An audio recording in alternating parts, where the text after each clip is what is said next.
Budapest, capital of Hungary. A city of 1.8 million. Full of bubbling bathhouses, grandiose architecture, paprika markets, and landmark bridges crossing the river Danube. Once two separate cities of Buda and Pest, Budapest was united as one in the 19th century. Pest, or Peşte, as the Hungarians say, sits on the flat side of the river. Buda is the hilly part on the west side. Together, they form one of the 10 largest cities in the European Union.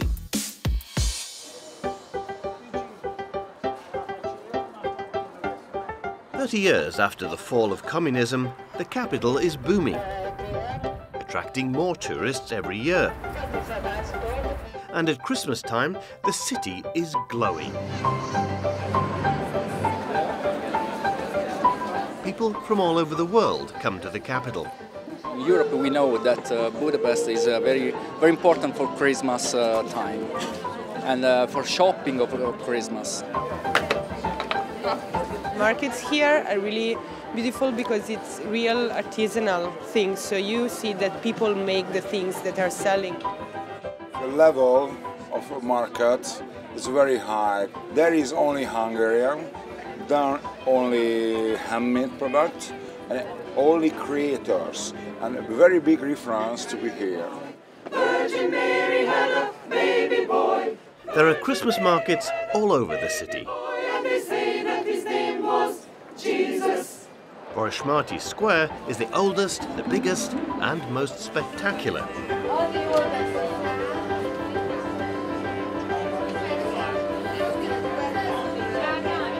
And is renowned for its seasonal food stalls. Best sellers are the Hungarian favourites: roasted chestnuts, chimney bread with a coat of cinnamon and sugar, or langosh, a bread dough deep fried in oil, topped with pretty much anything. And this is the best. Chicken paprika. This is Hungary traditional. You like that? This? Okay. We have a cheese. This is the most traditional Hungarian dessert, and we put it on the trees. And the main product is the marzipan with filled something. This is the plain marzipan one. This is covered with chocolate. The Christmas markets are open from November all the way through to New Year's Day. But there's no Christmas in Budapest without classical singing and dancing. 1, 2, 3, 4, 5, 6, 7, 8. The Hungarian National Ballet is in its final rehearsals for the most popular show of the year, the Nutcracker. We cannot sell more tickets because it's always sold out. It's an invasion and they are buying and they are coming, which is a very good news. That's why we have a Nutcracker tsunami in December. We have 24 performances. Budapest really wants Nutcracker and we cannot give enough.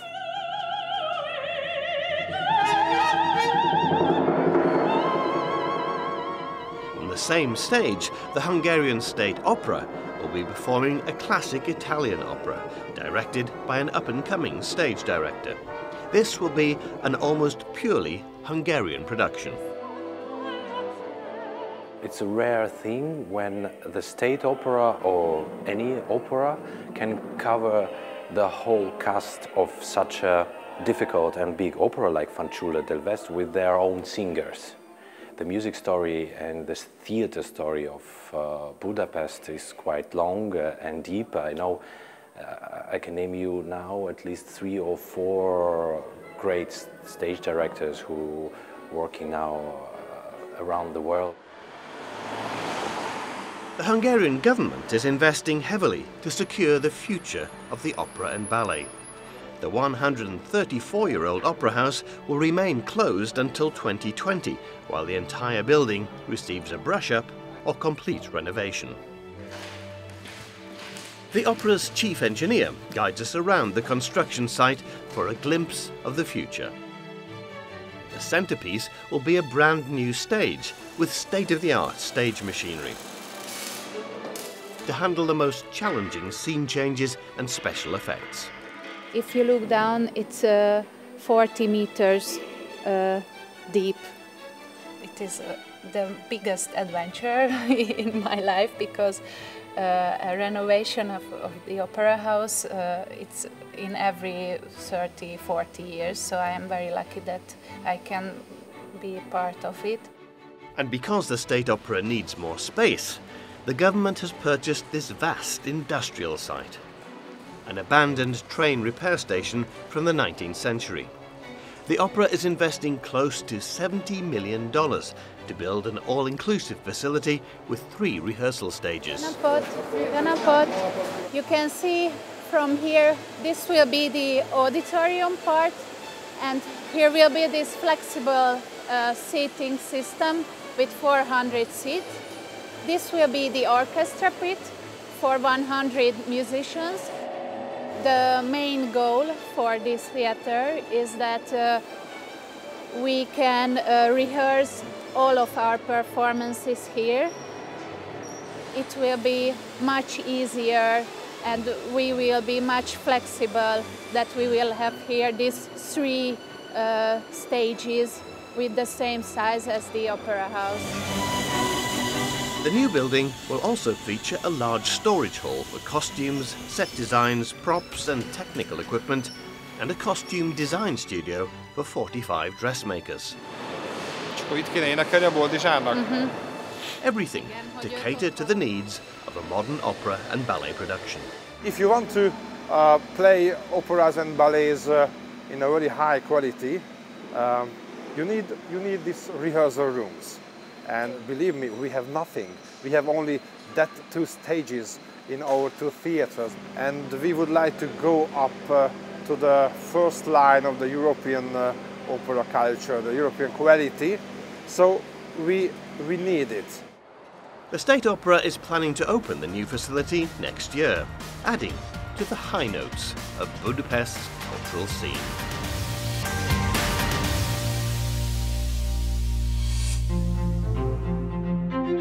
Heroes Square, the centrepiece of Hungary's biggest birthday party. The state celebrated its millennium in 1896 by creating monuments, parks and grand buildings where festivals were staged across the country.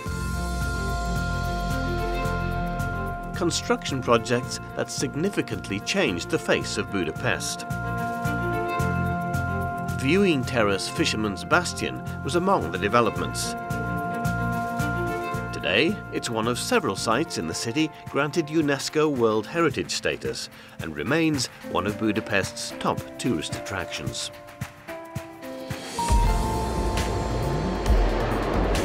Among the most ambitious and expensive projects of 1896 was the construction of the Millennium Underground Railway. Completed within just 2 years, it was originally designed to take the masses of visitors to the festival grounds on the outskirts of the city. It was the first electric underground railway in mainland Europe and, after London and Istanbul, the 3rd oldest worldwide. The metro helped cement the city's reputation as a prominent European capital. The original line number 1 is still running in the same tunnels that were built more than 120 years ago. People in Budapest love this metro, just as foreign tourists like it and love it because it has a very special atmosphere. When you enter to a station, you can inhale the air of the history. Today, a glimpse of that history is captured by an underground museum. Built in a disused tunnel, the exhibits include 3 original cars from the metro's maiden year. As the first trains began running beneath the city, on the surface a new building was being inaugurated which would become one of its most recognizable landmarks, the Budapest Parliament.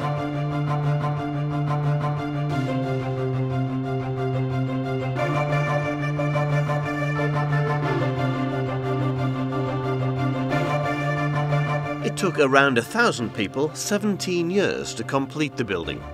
Their endeavours resulted in a magnificent political palace, the third largest parliament building in the world, with almost 700 rooms and 20 kilometres of stairs. Also recognised as a World Heritage Site, there's no bigger building in the whole of Hungary. I am Ildikó Jámbor. I am an official tour guide here in the Hungarian Parliament, and I will take you on a very exclusive tour. Please come with me.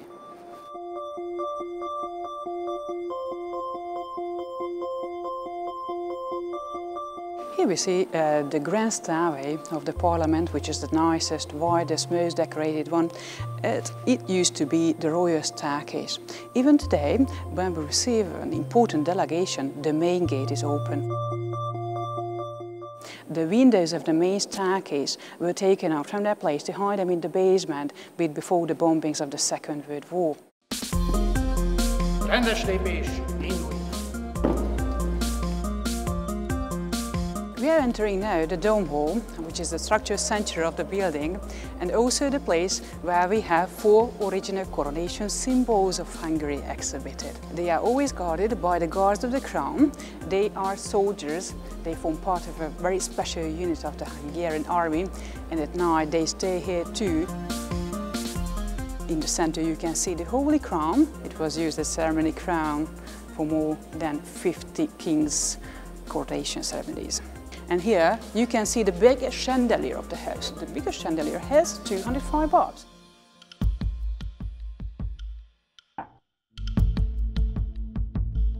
It is really rare to get into this room because normally it is not included in normal visits of the tourists and Hungarian visitors either. It is a very special day that we are allowed to visit the Hungarian Prime Minister's meeting room too. Well, I have been here only twice, to be honest, and when I visited the room, this was his seat.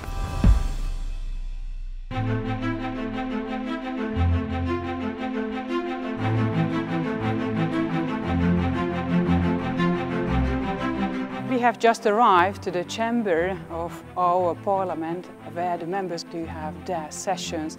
Currently we have 199 members and they work here in this room.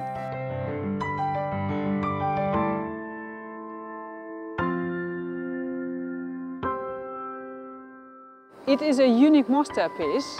Well, actually I believe that this is the nicest building we have in the whole country. Christmas cheer is gathering pace in Budapest. The festive activities include sprinting Santas and a rather more graceful winter pastime, at least for experienced skaters. One of Europe's largest outdoor ice rinks can be found right here at Heroes Square. Speed skating hasn't always been a popular sport in Hungary, but that may be about to change. In February, the Hungarian short track team stunned the rest of the field when they won Olympic gold in the 5,000-metre relay in Pyeongchang. It was Hungary's first ever gold at the Winter Olympics.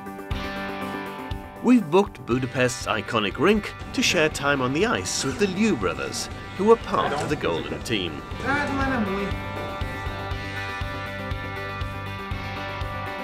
I remember when we were little, when we first started skating here. I think it was here. Yeah, we used to come with the family, and our dad. I just can't remember. Our dad was so like fancy on the ice. He was just showing tricks and yeah, like, he was a show off. Yeah, he was just trying to show off like every time.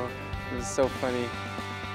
When we started in 2005, it wasn't really well known, you know, and we didn't have like a really high level athletes. We never had Olympic champions. We have to build this whole sport. So yeah, we chose skating and we found this short track speed skating. We never heard about it and we tried it and we loved it.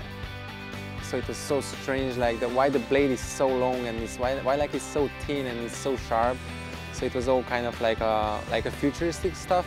I think it was so weird, like it's. Yeah, you know, the blade is much longer and you have to cross.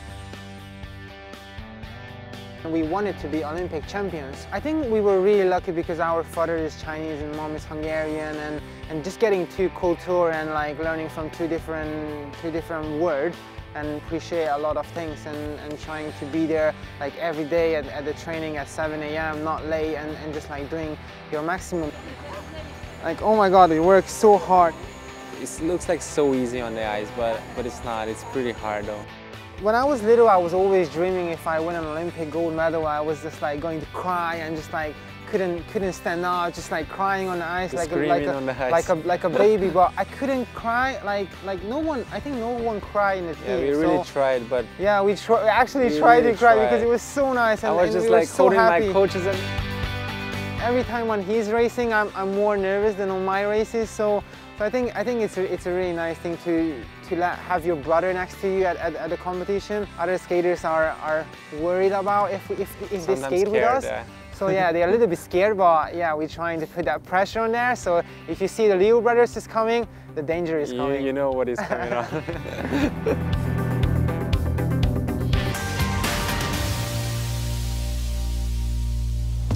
Budapest has many faces. Its architecture is a confluence of different cultures, such as the Romans and the Turks, that have occupied the city over the centuries. In the same way, the Hungarian cuisine was also influenced by different cultures. Goulash is considered the national dish, a tasty soup of meat and vegetables. Paprika gives goulash its distinctive red colour. Hungary produces more than 1,000 tons of the spice every year. Another valuable ingredient can be found below the surface. We're on the hunt for truffles in a forest on the outskirts of Budapest.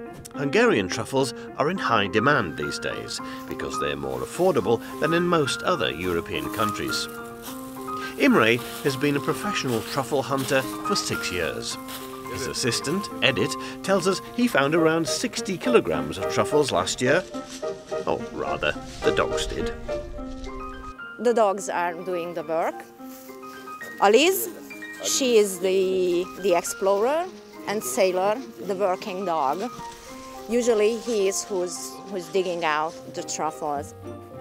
Joining the group today is chef Esther Palagi, who earned a coveted Michelin star at the tender age of 29 and has been crowned Hungary's best chef in 2 of the past 3 years.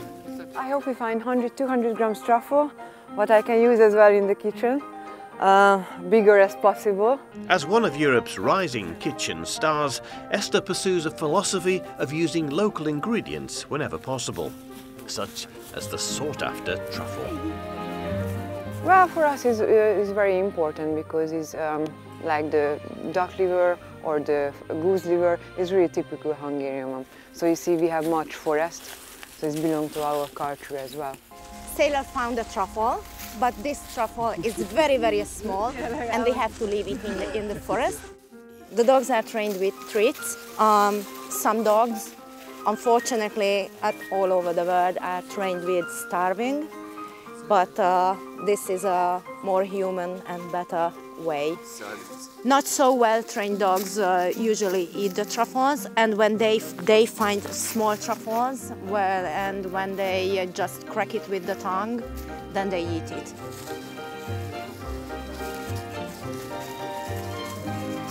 Just really interesting, you know, the black dog is finding very small ones and very deep on the ground. Another one is just grabbing 2 and she finds a bigger one. So the 2 dog has a different task. I always eat everything. Yeah, I have to taste it, you know. A good chef tastes everything. It's been a successful hunt. The truffles are smaller than she'd hoped for, but Esther's gathered 265 grams of the precious delicacy to take back to her restaurant. In 2010, Kostas was the first restaurant in Hungary to be awarded a Michelin star. It's now one of 4 restaurants in Budapest which have received that mark of culinary quality. I'm making now a pike perch. It's a Hungarian grilled fish. It's from my small kids' memories because in the summer and in the winter we were grilling and cooking much outside. We were grilling fish and use salads for it or the seasonal vegetables. So you can use the truffle sliced as well, and you can grate it as well. And that's how is our truffle and fish dish is done. To wash down the fine food, we're ordering a special digestif, Hungary's favourite herb liquor, which some regard as the national drink. It's very good for the stomach, so if you have any kind of stomach problem, then just drink one shot. At the historic distillery in Budapest, more than 1 million litres of Onikum are aging in 500 barrels. What you can see here we aged the Onikum Plum, which is basically Onikum aged on dried plums and oak casks.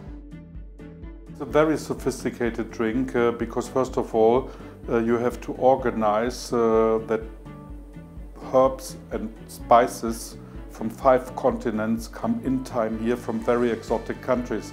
So we have roots from Malawi, for instance. So a good herb liqueur has a good taste and a good smell. Onikum was first produced more than 2 centuries ago as a remedy for indigestion. It was created by Josef Zwack, a doctor at the court of Vienna for the King of Hungary. The Zwack family began commercial production of the liquor in 1840 and says the recipe has remained the same to this day. Comprising 40 different herbs, it's a family secret. Oh yes, yes, very much so. In fact, my role in the company is very small, but I do some of the herb mixing of the most secret part of the whole recipe. Nowadays it's all on computer, but with codes, and it would be very difficult for anybody to hack it. The secret recipe has survived turbulent times. Production was interrupted by the Second World War, and afterwards the business was seized by the communist regime, which produced an inferior imitation of the liquor after the family smuggled the recipe out of the country. They were difficult times, they were very difficult times, and the family of course lost everything. There was no compensation involved in this confiscation, and so they became refugees. As communism crumbled at the end of the 1980s, Anne Zwack and her late husband finally managed to take back control of the company, and the family remains heavily involved today. More than 1/3 of all liquors sold in Hungary come from the Onikum distillery. The drink is an established part of Hungarian culture and, along with the glittering Christmas markets, add a special seasonal spirit to Budapest at this time of year. Cheers, Budapest!